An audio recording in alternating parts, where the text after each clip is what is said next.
Hoje nós estamos então dando sequência à nossa série de mensagens no livro do profeta Isaías, e hoje nós vamos estar entrando no capítulo 28, da visão dos propósitos divinos, evidenciados ali do capítulo 13 até o capítulo 27 de Isaías.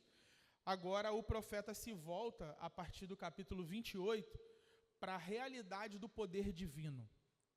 A tarefa dos capítulos 28 até o 37 é demonstrar que o Senhor, de fato, governa a história mundial e que, por isso, suas promessas e propósitos, mesmo ainda não cumpridos, estão garantidos.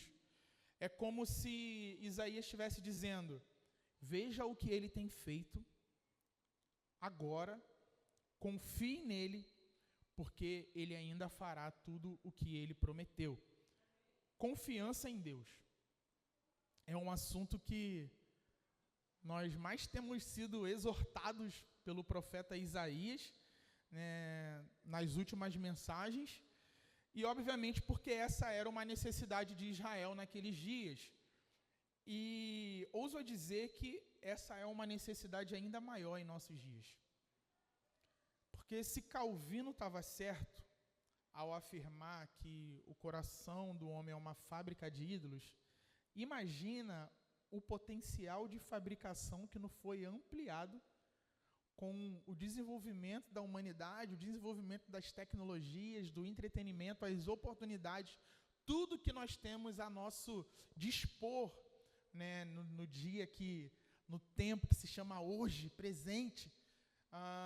Esse potencial certamente ele fica ampliado pelas oportunidades, né, que nós temos à nossa volta. E a conclusão que todos nós precisamos chegar é que nada é neutro nesse mundo. Tem gente que diz, por exemplo, as redes sociais são neutras, é apenas questão de como utilizamos. Nada disso, irmãos. Isso é mentira. Faça uma pesquisa sobre o impacto das redes sociais na saúde mental, por exemplo, e veja se existe alguma neutralidade nisso. E o cristão sabe que existem também impactos na nossa vida espiritual quando se fala desse assunto, ou pelo menos deveria saber. Tem um autor chamado Egbert Thurman, de Cristãos em Babel, autor desse livro, ele fala assim: a tecnologia não é neutra, ela nos transforma conforme a sua imagem. Tem um outro autor chamado Tony Henke, que ele escreveu um livro, 12 maneiras como seu celular está transformando você. E esse autor diz: o celular não é apenas uma ferramenta, ele nos transforma enquanto o usamos.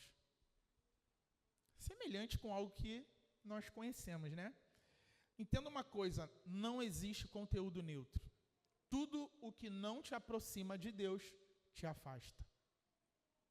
As redes sociais, muitas vezes, distorcem a nossa visão da realidade e inclinam a nossa vontade para longe de Deus. É como se fosse a inversão sistemática de Romanos 12, que em vez de nossas mentes serem renovadas pelo Cristo, né, pelo Espírito de Jesus, elas vão sendo moldadas pelo algoritmo que seleciona padrões do mundo que melhor atende ali as nossas necessidades e desejos.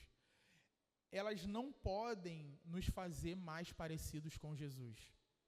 Não, Léo, mas no meu algoritmo aparece um monte de corte de pregação. Meu amigo, se corte de pregação te fizesse mais parecido com Jesus, você não precisaria de Bíblia, né, nem do Espírito, nem da igreja, nem de discipulado. Olha que maravilha, viver de corte de pregação. Corte de pregação não te faz cheio do Espírito. Eu não estou dizendo que os cortes são ruins não, tá, gente? Por favor, entenda. No nosso Instagram tem vários cortes lá. Se você não segue, por favor, né? No meu Instagram tem os cortes lá também de pregação. Então, o ponto é, não dá para viver disso. Entendem? Não dá para viver disso. Se o seu algoritmo está recheado de influenciadores cristãos, amém. Glória a Deus por isso. Você já está melhor que boa parte das pessoas que não são poucas, que para elas só aparece meme, fofoca, artistas nada edificantes, né? Piadas com deficiência das pessoas, né? Sem contar os que só aparecem nudez, né? Homens, mulheres. Esse aí já está morto e não sabe, espiritualmente falando.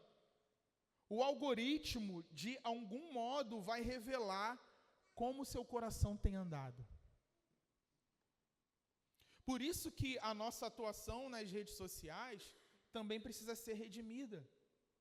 Tanto a atuação passiva, que é aquilo que nós estamos consumindo, quanto a atuação ativa, que é quando nós postamos algo.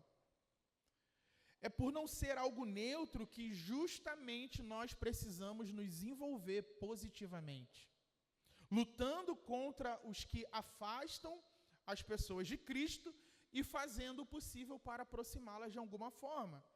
E para algumas pessoas a resposta vai ser simplesmente não se envolver. Alguns cristãos eles vão se destacar por usarem as mídias sociais de maneira diferente de outros, e alguns vão se destacar simplesmente por não usá-las. Às vezes o que mais vai fazer bem para aquela pessoa está fora, e tudo bem também. Mas não basta apenas sair e ficar parado, é preciso se envolver com bons hábitos relacionais, né? Esses hábitos precisam acompanhar essa decisão. No fim, o que importa é buscarmos formas de combater ativamente a máquina de deformação chamada redes sociais. Se não fizermos isso, ela ficará cada vez mais sombria, com algoritmos que corromperão cada vez mais os nossos familiares e amigos. Essa é a verdade. E a primeira pergunta que eu faço a partir disso é: como você tem se comportado nas redes? Como sal e luz? E os conteúdos que você tem consumido, é para a glória de Deus?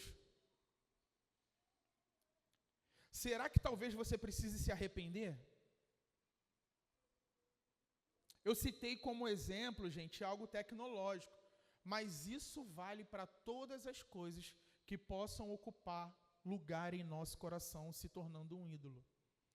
Devido o homem estar naturalmente apartado da glória de Deus por causa do pecado, a tendência carnal da humanidade sempre será depositar a confiança em qualquer outra coisa que não seja Deus. E, infelizmente, até os nascidos de novo ainda precisam lutar contra isso. Então, nessa manhã, para surpresa de 0 pessoas, vamos falar bastante sobre o que já foi falado na quinta, sobre o que já vem sendo falado no domingo, e que o Senhor já está nos comunicando aí há um bom tempo, né? Semana após semana, que é sobre o assunto de confiança, idolatria, caráter cristão, vida diante de Deus. Então, que seja mais uma manhã de crescimento, de arrependimento, de libertação, de cura, que tudo possa contribuir para a edificação da igreja e para a glória de Deus Pai. Amém? Então, com base em Isaías 28, se você quiser abrir aí na sua Bíblia, Isaías capítulo 28, nós vamos meditar dos versículos 1 até o 6.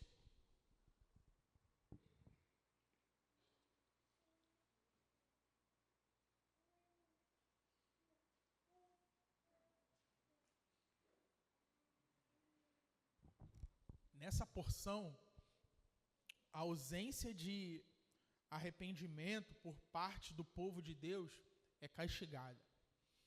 Olha o que diz o profeta: ai de Samaria, a orgulhosa coroa dos bêbados de Efraim, a flor murcha da gloriosa formosura que se encontra nos altos do fertilíssimo vale dos que são vencidos pelo vinho.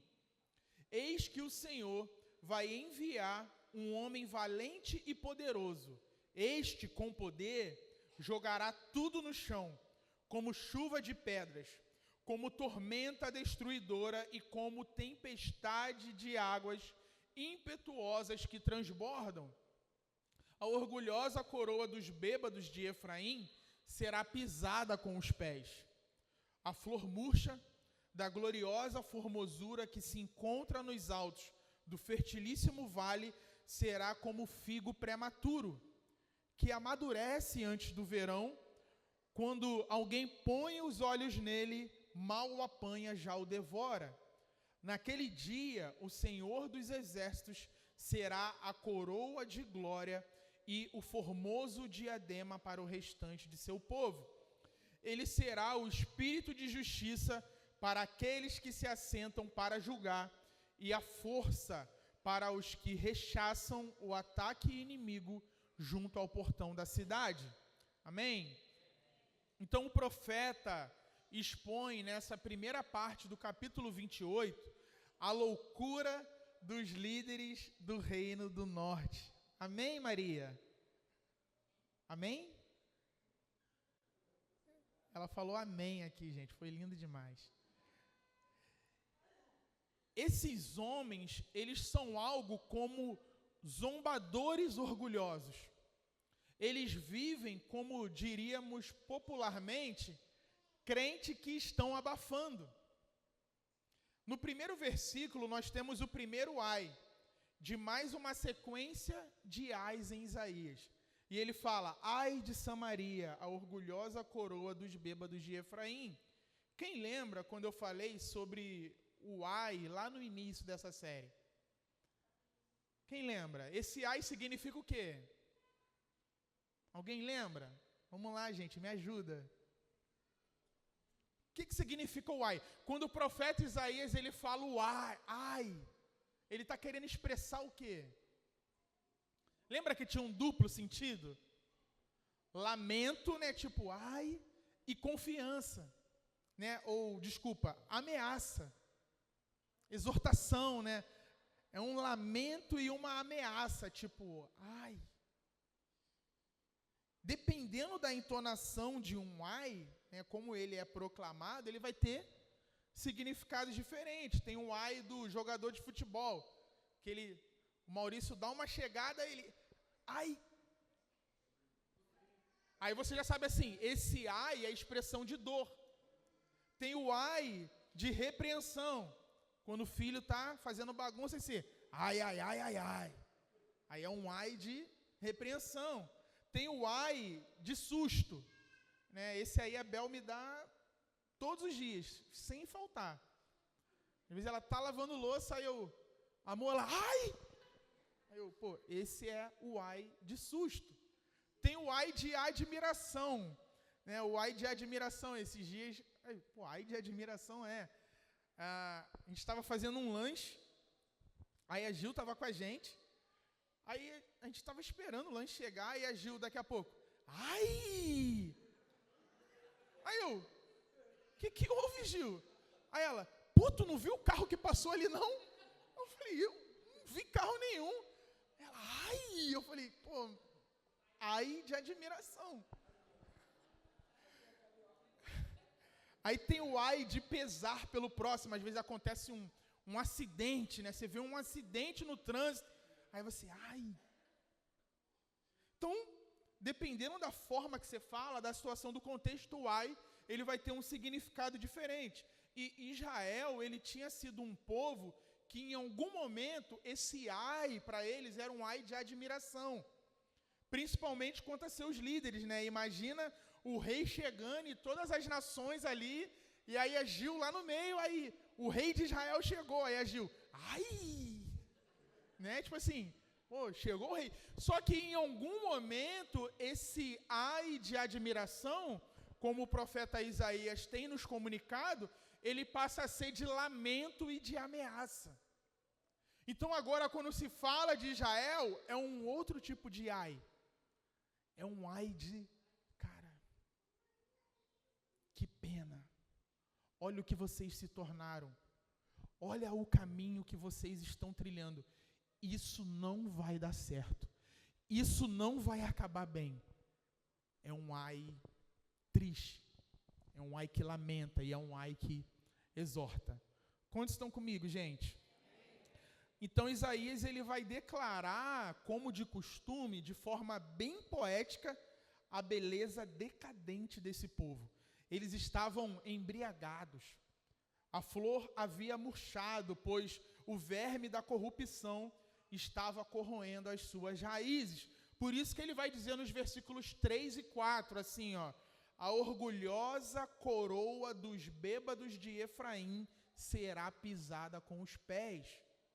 A flor murcha da gloriosa formosura que se encontra nos altos do fertilíssimo vale será como figo prematuro, que amadurece antes do verão. Quando alguém põe os olhos nele, mal o apanha, já o devora. Então, eles estavam bêbados porque eles achavam que estava tudo bem. A falsa sensação de segurança deixa as pessoas vulneráveis. Israel era como, segundo o profeta Isaías, uma fruta madurinha no pé. Antes da época, sabe, quando tem uma fruta só ali, aí quando você está andando na calçada, aí aquelas árvores que estão no quintal, mas o galho dá para a rua assim, tipo uma goiabeira, que aí tem só uma goiaba ali, cara, vai rodar, irmão. O primeiro candango que passar e bater o olho ali, irmão, vai pegar aquela goiaba. E aí ele fala assim, ó: quando alguém põe os olhos nele, mal o apanha, já o devora. Entende o que? Cara, o profeta Isaías é maravilhoso, gente. Um coração embriagado é um coração espiritualmente entorpecido, que não consegue ser sensível à brutalidade do perigo. Se desse para avisar, a gente avisaria para aquela fruta assim: cara, sai daí, vão te devorar. Na primeira oportunidade você vai para a vala. Quem nunca viu uma pessoa procurar Deus no momento mais difícil da sua vida? Mas aí quando tudo aparentemente ficou bem, aí essa pessoa começa a esfriar, começa a se afastar. Quando percebeu, Deus nem era mais uma prioridade na sua vida, ou talvez ela só revelou que nunca foi, né? Nunca tenha sido. Ela só queria ficar bem. E nós? Queremos Deus ou só queremos ficar bem? Queremos as dádivas ou o doador? Sabe como você descobre isso? Olhe para o que você tem buscado. Do que você mais se alimenta, de Deus ou de vinho? O vinho você pode substituir hoje, porque nós temos muitas coisas que nos embriagam. Com que o seu coração anda se embriagando? YouTube, futebol na TV, carrinho da Shopee, filmes e séries, joguinhos no celular, videogame, programa de fofoca, buscando enriquecer rapidamente, trabalhando pouco, dormindo além da conta, ouvindo músicas que não te edificam. As possibilidades são muitas, gente. Isso significa que nós precisamos tomar cuidado com a maneira que nós temos vivido. O apóstolo Paulo, ele faz um alerta à igreja de Éfeso que casa perfeitamente com essa situação aqui. Lá em Efésios 5, se você quiser abrir aí na sua Bíblia, Efésios capítulo 5, nós vamos ler aqui a partir do versículo 15.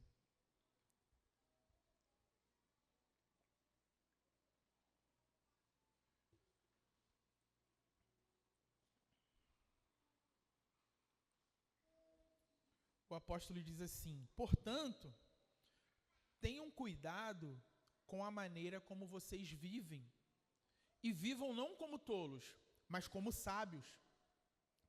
A pessoa sábia é aquela que vê a Deus, né, ou melhor, que vê as coisas do jeito que Deus vê. E aí ele continua dizendo: aproveitando bem o tempo, porque os dias são maus. E aproveitar bem o tempo é aproveitar as oportunidades de fazer o bem. A palavra no grego aqui para aproveitar tem o mesmo sentido de comprar. As pessoas sábias sabem que o tempo é um bem precioso. E aí no 17 ele continua dizendo: por esta razão, não sejam insensatos, mas procurem compreender qual é a vontade do Senhor. E compreender qual é a vontade do Senhor não é um jogo de adivinhação. Imaginem a cena. Um homem, em seu primeiro dia de trabalho, ele é um técnico de informática. E aí ele está muito ansioso porque, quer chegar com uma boa impressão, quer mostrar serviço e provar que contrataram a pessoa certa. O expediente começa às 9. Aí o homem chega às 7. Só tem a secretária lá, um lugar vazio, um silêncio, e aí ele chega na recepção, ela, não, tudo bem, você pode esperar ali na sala da manutenção, que o seu chefe daqui a pouco chega. Esse daqui a pouco é lá para as 9 horas, que é a hora que inicia o expediente. E aí, ao entrar na sala, esse técnico se depara com um pesadelo e pode ser também, de alguma forma, o paraíso de todo técnico de informática, que é um monte de peça, computador desmontado numa bancada, tinha uns 20 gabinetes, placa-mãe, memória, HD, tudo ali espalhado. Aí ele, na sua cabeça uma lâmpada se acende. Opa, é minha chance. Arregaça as mangas, pega um cafezinho e começa, filho, montar os computadores. 1h30, 8h30 da manhã, 20 computadores montados, brilhando ali, ó. Daqui a pouco passa um motorista, vê os computadores montados na bancada, dá bom dia para ele, já pega todos os computadores, bota na van e vai embora. 9 horas da manhã chega o chefe dele. O chefe chega sorrindo, tudo bem. Quando ele olha para a bancada, a feição dele já muda, cadê as peças que estavam ali? Aí ele, chefe, montei tudo. Ficaram, excelente. Passou o motorista aqui, botou na van e foi embora. Aí ele, meu Deus do céu, cara. Essas máquinas estavam aí, essas peças, porque elas vieram de outras filiais e cada um desses computadores tinha uma peça com defeito e a gente não sabia qual era. Então elas estavam aqui para análise e eu falei para o motorista da van que ele só poderia levar quando elas estivessem montadas aqui em cima da bancada. Você não montou 20 computadores, você embalou 20 problemas e mandou ele para longe. Moral da história. Você não deve sair fazendo coisas no trabalho antes de saber qual é a vontade do chefe. Para qual propósito você foi contratado. Você pode cometer um grande erro quando não sabe a sua missão. Não se opera um sistema antes de saber para que aquele sistema serve. E essa não é uma fala anti-proatividade, tá, gente? A proatividade é maravilhosa, mas ela é muito boa quando se sabe o que está fazendo, quando se sabe qual é o propósito. Um frentista, ele não pode sair colocando combustível no seu carro antes de saber quanto você quer e qual combustível que você quer colocar. Uma pessoa que vende bolo, ela não vai te vender um bolo, meu aniversário, faz um bolo para mim. Aí ela, tá bom. Aí chega lá, um bolo de nozes. Aí ela tem que saber o sabor do bolo que você quer para poder fazer o bolo de acordo com a sua vontade. E com Deus não é diferente. Viver para a glória de Deus significa fazer a vontade dele em todos os momentos. E a boa notícia é, ele não se atrasa. Você não precisa ficar esperando ele chegar para descobrir a sua vontade. Qual é a vontade de Deus, Léo?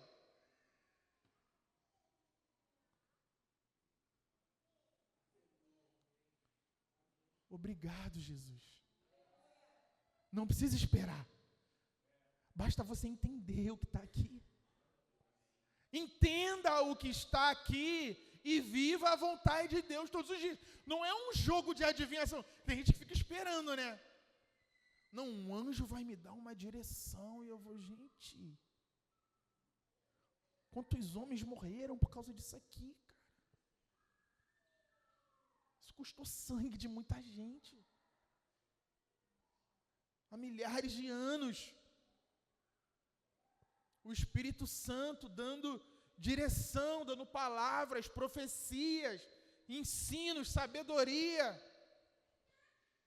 para que hoje eu e você, por intermédio do seu próprio Espírito, do Espírito da palavra, pudéssemos compreender qual é a vontade de Deus. Ela está revelada. Nós temos a palavra de Deus revelada para nós. E veja se isso não vai exatamente ao encontro do que Paulo está dizendo, e eu vou repetir os versículos que nós já lemos aqui de Efésios 5. Ele fala assim: portanto, tenham cuidado com a maneira que vocês vivem, e vivam não como tolos, mas como sábios, aproveitando bem o tempo, porque os dias são maus. Por esta razão, não sejam insensatos, mas procurem compreender qual é a vontade do Senhor. Não vai fazendo qualquer coisa, não sai parafusando todos os parafusos que você vê pela frente, antes de saber o que deve ser feito. Amém, gente? E aí, seguindo, no versículo 18, ainda em Efésios, ele fala assim: e não se embriaguem com vinho, pois isso leva à devassidão, mas deixem-se encher do Espírito. Paulo está dando uma ordem inquestionável: deixe-se encher pelo Espírito. Isso não é algo opcional para o cristão, é algo obrigatório. E eu vou traduzir de outra forma para te ajudar nessa compreensão. O que Paulo está dizendo aqui é: deixe o Espírito encher você. Deixe o Espírito encher você. Como, Léo? Duas ações: abandonar e abraçar. Abandonando o que o entristece e abraçando o que o agrada. Ou seja, não atrapalhe a obra de Deus, aquilo que Ele deseja realizar na sua vida. Pelo contrário, coopere com Ele através da obediência. Deixe morrer tudo que pertence à natureza terrena e abrace o estilo de vida dos eleitos de Deus. Joga fora a imoralidade sexual, a impureza, paixões, maus desejos, avareza, ira, indignação, maldade, blasfêmia, linguagem obscena no falar, mentira, e se revista de profunda compaixão, bondade, humildade, mansidão, paciência, suporte uns aos outros, perdoe mutuamente, acima de tudo amem. Ser cheio do Espírito é uma ação contínua e feita em comunidade. Se você perceber, tudo que o apóstolo Paulo vai falando a respeito disso, é sempre no plural e dependendo uns dos outros. A espiritualidade cristã é sobre uns aos outros. E não apenas sobre você e Deus. Você não vai ser santo sozinho. Como é que você manifesta bondade se não tiver o outro? Humildade, paciência, mansidão. Uma pessoa que vai exercer essas características, ela precisa do outro, até mesmo para ferir. Olha aí. Precisa que outro teste a sua paciência. Precisa que o outro te dê oportunidade para você ser manso. Precisamos uns dos outros. Uma pessoa cheia do Espírito Santo, ela para de reclamar dos erros dos outros e começa a encarar todos os desafios como oportunidade para revelar os atributos do fruto do Espírito. Se você não consegue aceitar as dificuldades de outra pessoa, é sinal que te falta humildade. A humildade vem do reconhecimento das nossas próprias falhas e limitações. Jamie Dunlop, autor do livro Amem Aqueles que Te Enlouquecem, que até temos ali na livraria, ele diz assim: Deus não nos chama para amar apenas as pessoas com as quais temos afinidade. Ele nos chama para amar a família que Ele nos deu.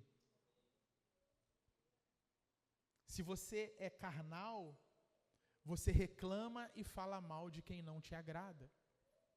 Se você é espiritual, você ama e serve essa pessoa. Com base nessa informação, você é carnal ou espiritual? Viram como a vida da igreja é importante? Não existe cristianismo online. Igreja Cristo em Casa. Crente 93 FM.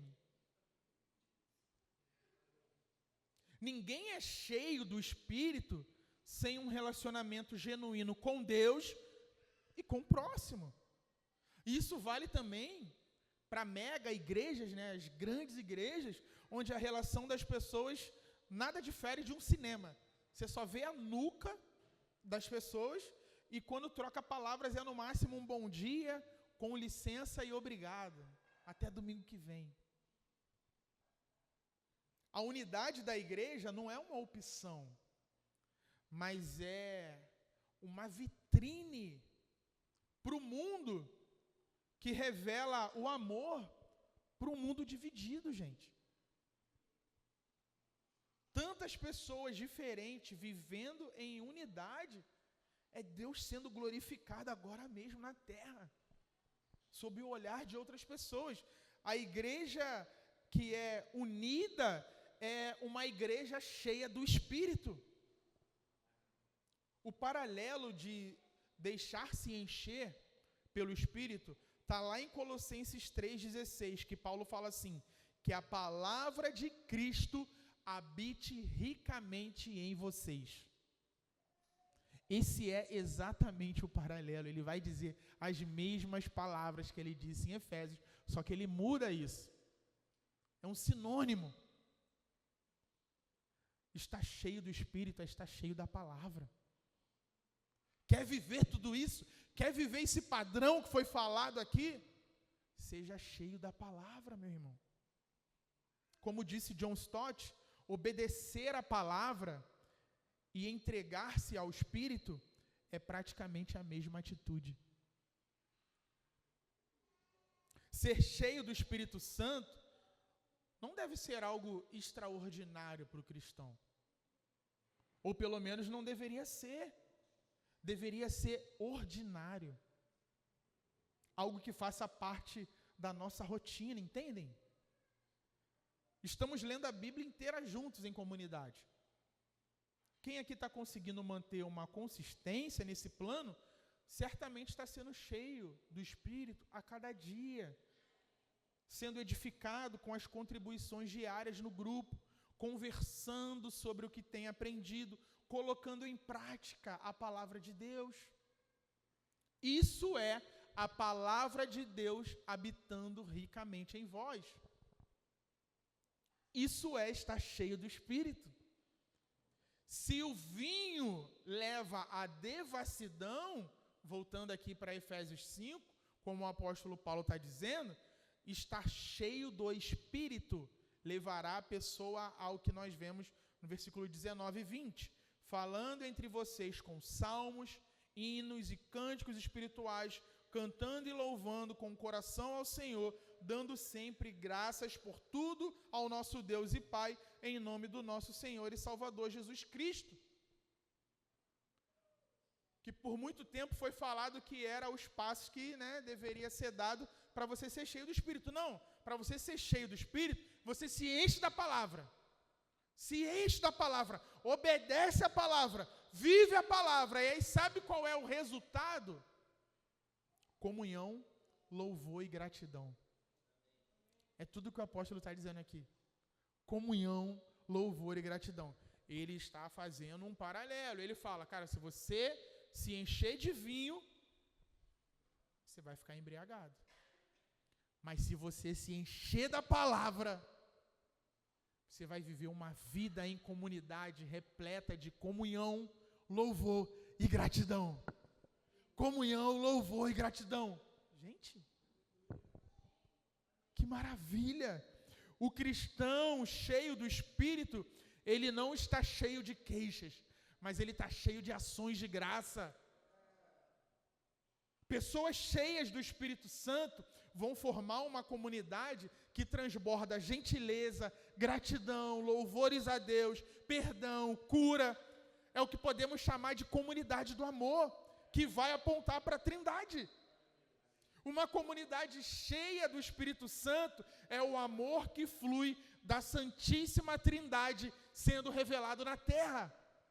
Uau! Por isso a unidade da igreja não é uma opção. Não é algo opcional. Tem um autor chamado Tim Challies, ele vai dizer que as diferenças que ameaçam dividir sua igreja são oportunidades para mostrar que basta estar em Cristo Jesus para estar em harmonia uns com os outros e assim glorificar a Deus com uma só voz. Resumindo, só temos duas opções nessa jornada. Ou pela obediência a Deus sermos cheios do Espírito, ou pela desobediência sermos embriagados por qualquer outra coisa desse mundo. Uma vida embriagada é uma vida tropeçante e desajeitada.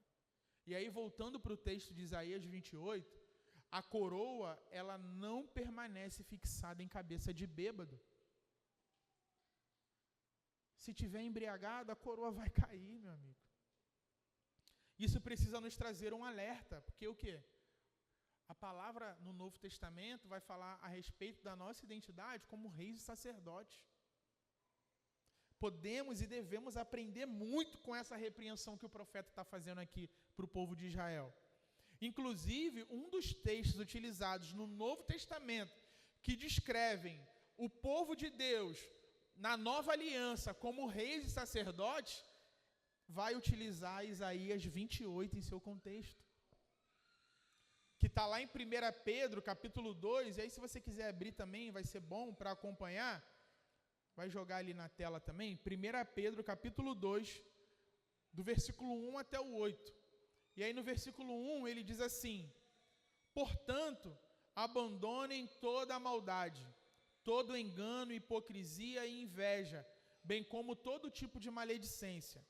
Como crianças recém-nascidas, desejem o genuíno leite espiritual, para que por ele lhes seja dado crescimento para a salvação, se é que vocês já têm a experiência de que o Senhor é bondoso.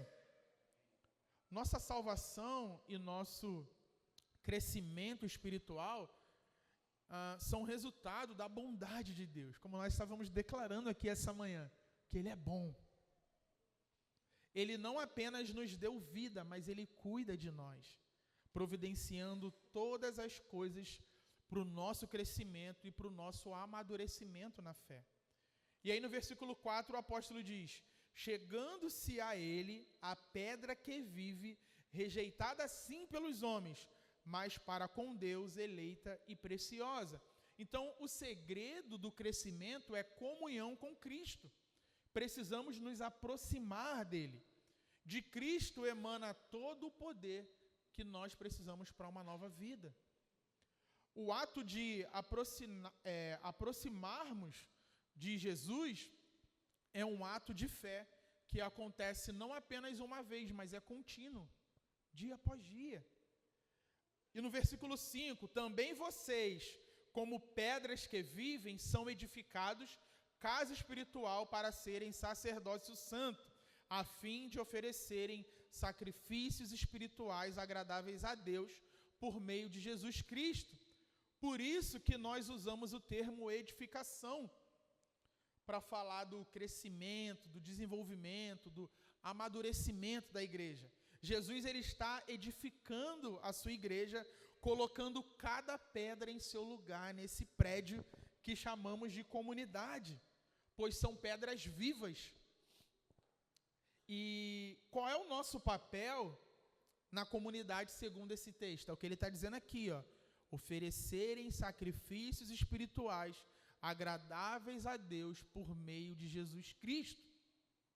Não levamos mais sangue de animais ao altar.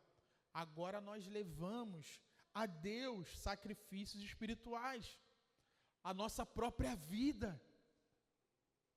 Nós oferecemos a Deus a nossa vida em adoração, o louvor que sai dos nossos lábios, nossas boas obras, nosso dinheiro, como foi falado aqui, as pessoas que discipulamos, nós entregamos isso para Deus, o nosso trabalho, o nosso tempo. Tudo isso faz parte agora da nossa vida de adoração contínua a Deus. E aí o verso retirado de Isaías 28, que está lá em Isaías 28, 16, mas eu vou ler aqui em Efésios mesmo, ou melhor, em Pedro, 1 Pedro capítulo 2, versículo 6. Pois isso está na Escritura, eis que ponho em Sião uma pedra angular, eleita e preciosa, e quem nela crê não será envergonhado. Os crentes colocam sua confiança em Cristo, creem nele, e por isso jamais serão envergonhados. Jesus Cristo, o objeto da nossa fé, honrará a nossa dependência dele. Jamais nos decepcionará e jamais permitirá que nós venhamos ser envergonhados. Quantos creem nisso aqui, gente? E Pedro continua dizendo, versículo 7, portanto, para vocês, os que creem, esta pedra é preciosa. Mas para os descrentes, a pedra que os construtores rejeitaram, essa veio a ser a pedra angular e pedra de tropeço e rocha de ofensa. São estes os que tropeçam na palavra, sendo desobedientes para o que também foram destinados. Então, pedra de tropeço é aquela que nós damos aquela famosa topada, né? Pedra de tropeço. E pedra de ofensa é uma pedra que está no monte e que ela vem rolando e cai sobre pessoas que estão caminhando, que estão ali trilhando a sua jornada. É uma rocha de ofensa. É isso que eles tratavam dessa forma. E essas palavras, elas estão dizendo o seguinte para nós: Cristo está no caminho de todos. Para uns, é bênção preciosa. Para outros, tropeço e ofensa. Pessoas vão tropeçar nessa pedra de tal modo que elas não vão conseguir se refazer. Aquele que poderia ser o salvador para esses, torna-se o condenador. No grande dia do julgamento, os crentes sairão vitoriosos rumo à glória eterna. Sim, gente, a glória eterna. A glória eterna não é vencer a Libertadores da América. Não é esse o slogan que eles adotaram lá? A glória eterna é viver na presença de Deus para sempre. Os descrentes, porém, como construtores loucos que rejeitam a Cristo, a principal pedra, a pedra angular, serão derrotados e envergonhados. Cristo será para eles pedra de tropeço e rocha de ofensa. Nós não vamos nos ofender quando a glória de Deus cair. E é sobre isso que Isaías vai falar na sequência, e vamos partindo aí para o encerramento. Um coração embriagado, ele precisa de sobriedade. Essa sobriedade vem ao rejeitar a coroa de soberba e aceitar a coroa de glória, que é o próprio Deus. Então, os versículos 5 e 6 trazem esse alerta em forma de consolo. Versículo 5. Naquele dia, o Senhor dos Exércitos será a coroa de glória e o formoso diadema para o restante do seu povo. Então, embora o Senhor traga punição, ele nunca volta atrás em sua promessa de preservar o seu povo. Deus preserva seu verdadeiro povo, formado por pessoas que se orgulham nele. Isso não significa que os fiéis efraimitas se voltariam contra os seus inimigos e os derrotariam, mas que eles encontrariam em Deus tudo o que procuravam anteriormente nos lugares errados. Quando todas as coroas falsas tiverem sido pisoteadas na lama, então o que é real poderá aparecer. As glórias do mundo, elas tornaram-se rapidamente empanadas pela cobiça e opressão. Deus, porém, permanece. Sua beleza não desvanece, nem poderá ele ser derrotado. Então, para nós, a questão é: permaneceremos? Em cada época há um remanescente que será parte desse grande final. Eles são caracterizados pela capacidade de ver através do brilho artificial da vida, além dos ornamentos, além das aparências, sabe? Quando dizem assim, as aparências enganam. Esse povo remanescente, esse povo que permanece, ele vê além das aparências. Ele vê as verdades que são eternas. Ele vê aquilo que vai prevalecer. Ele vê aquilo que realmente importa. Mas em que sentido Deus será a coroa do seu povo? Ele será o verdadeiro rei e trará ao trono um novo espírito. É o que diz o versículo 6. Ele será o espírito de justiça para aqueles que se assentam para julgar e a força para os que rechaçam o ataque inimigo junto ao portão da cidade. Então, onde Deus e o seu caráter são enaltecidos, ali está um espírito totalmente novo em tudo. E o que se faz, o espírito aqui, entenda como uma nova atmosfera, um novo ambiente. Podemos ter a ousadia de sermos justos, porque Ele é justo. Podemos lutar com coragem, porque ao lado de Deus prevaleceremos, seja em nossa vida ou seja em nossa morte. A única forma de curar um coração embriagado é substituindo a falsa coroa do ego pela verdadeira coroa de glória, que é o próprio Senhor, fonte de justiça e força. Então, os líderes espirituais dos últimos dias não serão vencidos pelo vinho. Pelo contrário, eles estarão cheios do Espírito de Deus. E aí eu quero encerrar com um apelo do apóstolo Pedro, que ele diz, voltando para 1 Pedro 2, 11 e 12, ele fala assim: amados, ouçam isso com atenção.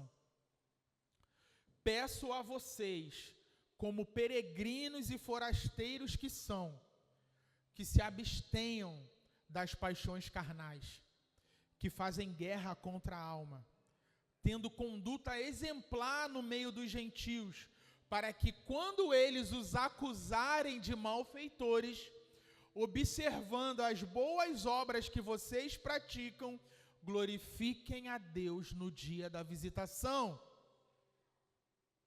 Não se entreguem para o mundo e às paixões carnais desses dias. Lembre-se, irmãos, nós somos peregrinos, nós somos forasteiros, estamos aguardando a nossa herança final. Lutamos radicalmente contra os desejos que assolam essa breve jornada que nós estamos vivendo. Aqueles que confiam em Cristo dão testemunho através da sua conduta. R.C. Sproul disse que um grande problema da igreja hoje é que, mesmo depois de as pessoas se converterem a Cristo, elas continuam a se comportar da maneira que a cultura em que vivem aceita e espera.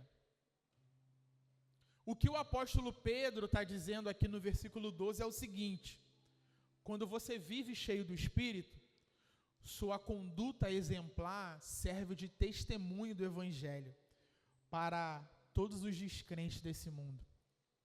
E muitos deles poderão se converter pelo seu testemunho. E quando Jesus voltar, estarão entre aqueles que glorificarão a Deus.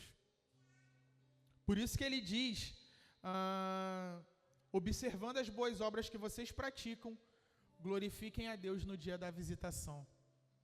O seu testemunho, a forma que você vive, pode levar pessoas a conhecer Jesus. Pessoas que hoje estão perdidas, mas que poderão no dia da visitação, junto com você, também glorificar a Deus. Não importa o que os outros façam ou aprovem. Se Jesus não o aprovar, então nós também não devemos fazê-lo. E essa semana, a Bel leu para mim sobre os recabitas. Alguém já ouviu falar nos recabitas, gente? Está lá no livro de Jeremias. Eu confesso que eu nunca tinha me atentado para esse povo. Ela leu no livro Corra com os Cavalos, de Eugene Peterson. E ele nos lembra do episódio onde Jeremias utiliza os recabitas como exemplo de fidelidade. Preste atenção nisso, para a gente encerrar. Lá em Jeremias 35, se você quiser ler depois, os recabitas, eles foram um povo que surgiu ali, estavam nas ruas de Jerusalém e levavam uma vida nômade e habitavam em tendas e trabalhavam com metal. Se você tivesse uma carroça, uma lança, né, que precisasse ser consertado, você deixava separado lá na sua casa para quando os recabitas passassem. E aí, quando eles passassem por lá na sua região, eles iam consertar. E o ponto que Jeremias destaca é que eles eram conhecidos pela sua obediência. Eles obedeciam tudo a que um homem, gente, um homem, não Deus, tá? Um homem chamado Jonadab, filho de Recabe, havia os ordenado. E uma das ordens era: nós e nossas mulheres e nossos filhos nunca beberemos vinho. Deus manda Jeremias ir até os recabitas e os convidar para um almoço nas salas do templo, e nesse almoço Jeremias deveria oferecer vinho para eles. Os recabitas era uma prova incontestável de que pessoas comuns não eram nem parte do povo de Deus, mas elas podiam ser conduzidas por uma ordem pessoal e não pelas pressões impessoais das massas. E eram também uma prova de que se é possível manter persistência em um modo de vida singular e distinto, e não sendo levados pelos modismos da sociedade. Jeremias conseguiu o uso de um recinto público nas dependências do templo, onde eles podiam ser vistos pelos líderes religiosos quanto pela população em geral. Então ele convidou o grupo, formado por talvez 15 a 20 pessoas, para uma refeição. E colocou aquela mesa, jarros de vinho, taças enormes na mesa. E imagina, trazendo aqui para a nossa realidade, você sendo convidado pelo governador para almoçar no palácio do governo. Você é tratado com excelência, digna de um rei. Você, seus amigos e familiares sentam na mais luxuosa mesa que você já viu na vida, e o anfitrião realiza a seguinte ação: com muita alegria e empolgação, levanta uma taça de vinho e fala: bebam o vinho. Bebam o vinho. Foi exatamente isso que Jeremias fez com os recabitas. Será que eles dispensariam o convite daquele anfitrião e deixariam de se adaptar aos costumes de seus protetores, já que eles viviam no meio do povo de Israel? Foi exatamente isso que aconteceu, como Jeremias já havia até previsto. Eles recusaram o convite e explicaram o motivo. Os recabitas não viveram uma vida baseada nos modismos da multidão, mas alicerçada nos mandamentos dados por seu ancestral. Nem a hospitalidade de um gentil anfitrião, nem os costumes da cidade que lhes concedia refúgio, os desviaram daquilo que os distinguia, o fato de serem um povo obediente e disciplinado. O mandamento dado por Jonadab 250 anos atrás lhes era mais precioso do que a recente amizade com Jeremias. Imagina, de um dia para o outro você vir amigo do governador,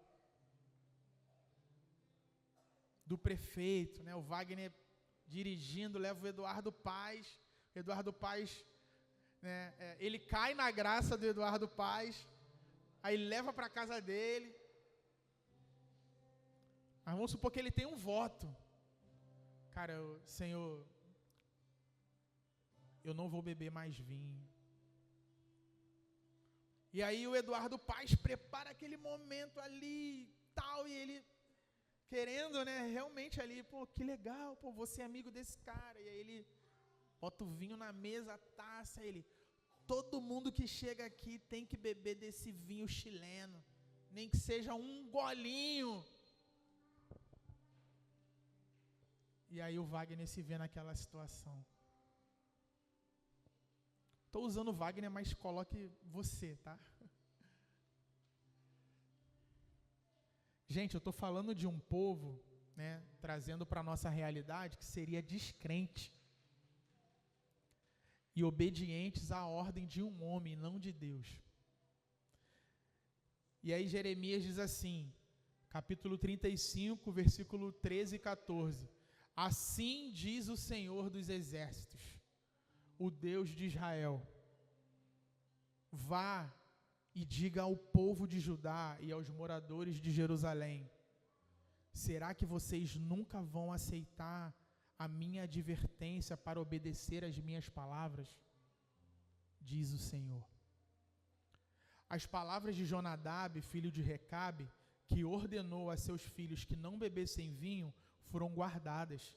Eles não bebem vinho até o dia de hoje, porque obedecem às ordens de seu pai. A mim, porém, que tenho falado a vocês sempre de novo, vocês não obedecem. Meus irmãos, vocês também têm um pai que lhes ordenou viverem em pleno relacionamento com ele. E diferente desse povo, dos recabitas, nós temos o Espírito de Deus. Não existe desculpa para nós. Não se embriaguem com as coisas que esse mundo oferece. Que o seu coração não seja roubado pelos entretenimentos desse mundo. Que o seu coração seja capturado por Deus. E que você permita-se ser cada vez mais cheio do Espírito Santo, através da sua obediência e fidelidade. Amém? Deus abençoe a todos, irmãos.